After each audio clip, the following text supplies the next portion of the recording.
جسد این دختر را در وقت جنازه با تابوتش آتش زدند. السلام علیکم و رحمت الله و برکاته.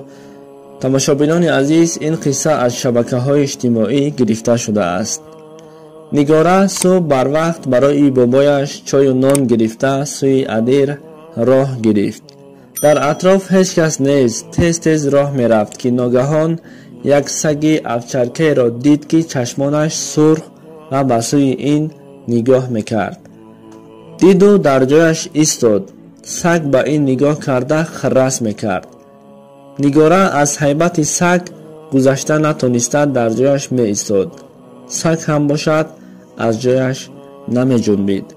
نگاره علاج کرده از سگ گذشتنی شد، اما سگ به او حمله کرده از پایش گزید. نگاره سمکه‌ای که در دست داشت سگ را زد و گذشته تیز راه گشته رفت. نزد بابایش رسیده رفته سمکه دستش را به بابایش داد و خودش به قفا، یعنی به خانه زود برگشت. وقتی در راه می آمد که باز از ترس سگ به گرد و اطرافش نگاه میکرد. سگ نمیتافت. راهش را دوام میداد که یک باره در جایش ایستاد شده موند. چشمش به سگ رسید، به همان سگی که او را گزیده بود. او در قد راه مرده خواب بود. نگاره چقور نفس گرفت. همان وقت 16 ساله بود.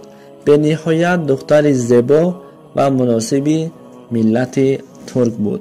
خانه آمد، جراحتش را با پرکس شست و به هیچ کس نگفت. به اعتباری کرد.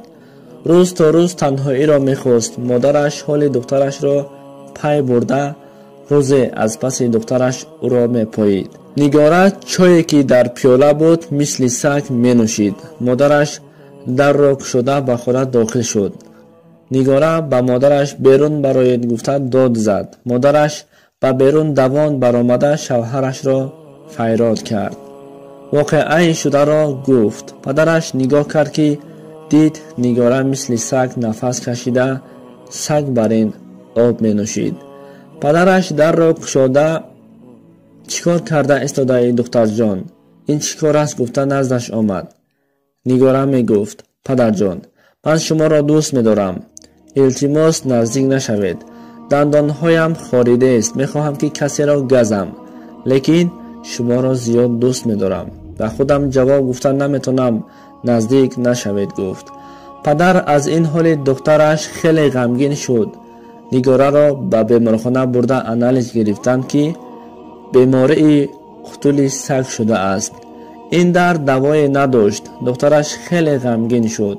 نگاره روز تا روز مثل سگ رفتار کرده زبانش را بیرون میکرد. دکتران پدر و مادرش را فریاد کرده دیگر راه دعوا ندارد. تنها یک راه هست که بعد مردن خلاص می شود، یعنی که راه تنها مردن را گفتند. پدر طاقت نکرد و بیرون برآمد. مادرش به خاطر دیگر فرزندهایش راضی شد. مادر نگاره بار آخر دخترش را دیدن خواست و دکتران اجازه داد. مادر نزد دخترش آمده نشست و با دخترش آهسته الله می گفت. داد و فیغان کشید و گریان شد.